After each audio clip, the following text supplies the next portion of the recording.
ഞാനിന്ന് നിങ്ങളോട് സംസാരിക്കാൻ പോകുന്നത് ഫുഡ് ഹൈജീനെ പറ്റിയാണ്. എന്താണ് ഫുഡ് ഹൈജീൻ? ഇവിടെ പലർക്കും അറിയാൻ പാടില്ലാത്തൊരു കാര്യമാണ്. ഫുഡ് ഹൈജീൻ എന്ന് പറയുന്നത് നമ്മൾ ഒരു വെജിറ്റബിൾ അല്ലെങ്കിൽ ഒരു ഫ്രൂട്ട് നമ്മൾ കൃഷിസ്ഥലത്ത് നിന്ന് കൃഷി ചെയ്ത് കടയിൽ കൊണ്ടുവന്ന് വെച്ചു, നമ്മുടെ വീട്ടിൽ കൊണ്ടുവന്ന് ഫ്രിഡ്ജിൽ വെച്ചു, പിന്നെ കുക്ക് ചെയ്യുന്ന സമയം വരെയാണ് ഫുഡ് ഹൈജീൻ എത്ര ഇമ്പോർട്ടൻ്റ് ആണെന്ന് മനസ്സിലാവുന്നത്. പ്രത്യേകിച്ച് കടകളിൽ കിട്ടുന്നത് കണ്ടമാനം ഫ്ലൈസിൻ്റെ കൊണ്ട് പൊതിഞ്ഞിരിക്കുകയായിരിക്കും സാധാരണ കാണാറുള്ളത്. അതെപ്പോഴും നമ്മൾ എന്താ ചെയ്യേണ്ടതെന്ന് പറഞ്ഞാൽ വീട്ടിൽ കൊണ്ടുവന്ന് വൃത്തിയായിട്ട് കഴുകണം.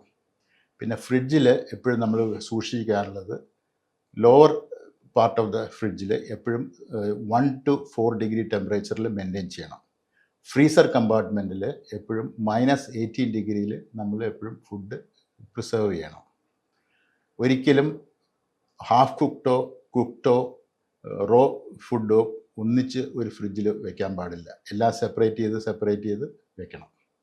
പിന്നെ വൃത്തിയായിട്ട് കൈ ക്ലീൻ ചെയ്യുക. ഫുഡ് എപ്പോഴും പ്രിപ്പയർ ചെയ്യുമ്പോൾ നമ്മൾ വൃത്തിയായിട്ട് കൈ ക്ലീൻ ചെയ്യുക. വൃത്തിയായിട്ട് വെജിറ്റബിളും എല്ലാം മീറ്റെല്ലാം വൃത്തിയായിട്ട് ക്ലീൻ ചെയ്ത് പ്രോപ്പറായിട്ട് കുക്ക് ചെയ്ത് മാത്രമേ കഴിക്കാവുള്ളൂ. പ്രത്യേകിച്ച് ഈ ബാക്ടീരിയ കണ്ടാമിനേഷൻ, പ്രത്യേകിച്ച് ക്ലോസ്ട്രീഡിയം എന്ന് വെച്ചാൽ മാരകമായ വിഷമുള്ള ബാക്ടീരിയകൾ ഇതിലുണ്ട്. അപ്പോൾ അതുകൊണ്ട് വൃത്തിയായിട്ട് ഭക്ഷണം കഴുകി പാകം ചെയ്ത് കഴിക്കുക. അതാണ് ഞാൻ നിങ്ങളോട് പറയാനുള്ളത്. വളരെ ഇമ്പോർട്ടൻ്റ് ആണ്. പലരും ഫുഡ് ഹൈജീൻ ഇവിടെ കാര്യമായിട്ട് നോക്കാറില്ല.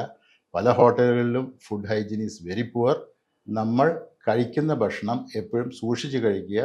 പ്രത്യേകിച്ച് വെളിയിൽ നിന്ന് വന്ന ഭക്ഷണം വൃത്തിയായിട്ട് കഴുകി പ്രോപ്പറായിട്ട് കുക്ക് ചെയ്ത് കഴിക്കുക. അതാണ് ഏറ്റവും ഇമ്പോർട്ടൻ്റ് എല്ലാവരോടും പറയാനുള്ളത്.